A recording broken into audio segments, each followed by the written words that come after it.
Hello everyone! Ha! Welcome to my vlog. So, karon guys is magluto ta og crabs. Dili ako magluto ani guys. Ang ako ang friend. So, igor ako nag-video. First is kana dili lang nato natanggal ang hikot guys kay maglumbaan na sila panagan. So, iyahang gi-brushan og taman para matanggal ng mga hugaw-hugaw nga namilit dara. Diba? Nanaw. Cute kayang brush. Tagnaan nyo guys para asa na siya nga brush. Then kana siya upat na siya kabuok. Di ko ka remember pila na siya ka kilo tanan. Kana diba? Grabe mo ka brush. So, fast forward lang nato ay para dali ra mahuman.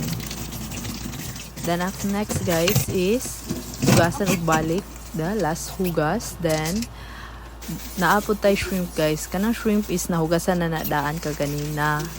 Na banlawan lag og utro. The next kana siya butangan og water. Tapos ipang sulod na to ang mga crabs. Isa-isa i-arrange og taman. Tapos itak-ang para pabukalan guys. So ang next step guys is kana siya pabukalan. Mag-wait lang tag mga pila ka minutes. Then nag-andam na siya og ahos. Na i-mince lang, di ba paspas kayo.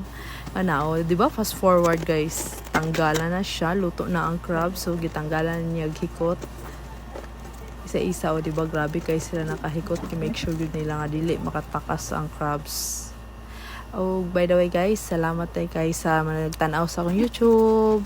Kani siya, next is ng butter. Ipamelt na nato ng butter. So duha ka 1/2 ang iyang gibutang. Salamat tayo guys sa inyong pag-support sa akong channel. Thank you so much. Dahil na siya, gibutangan na niya og ahos. Dahil wait lang nato siya gamay nga mag-golden brown. Tapos na siya gibutang kayin ay turmeric. Butangan na niya kuan kayin og turmeric guys. Para color siya. Tapos paminta dahil niya brown.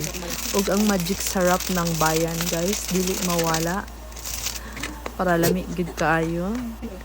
Natuyo dahil pagkahuman, mix. Diba humot na kaya na guys na pagluto niya ka ng gutomon jud kag taman. Siya gibutang na niya ang shrimp tapos na lang ukay. Diba? Lapit ka siya color. Diba dahil kayo no. Thank you dahil kayo. Maski gamay lang mo nga nagatanaw sa kong video. At least, kanang thank you tayo sa inyong pag-support sa ko. Maski ginagmay lang. Thank you. Diba, batanan niya na crabs. Tapos ukay-ukayan. Tapos takluban. Tapos, mag-wait na lang ta guys. Namubas-hubas siya. Para mas mutuhop ang iyang lasa. Lamay na kayo siya kaunon. Diba mo na siyang finished product. Mga onday ta. Thank you so much sa pagtanaw. Bye-bye. See you sa next vlog.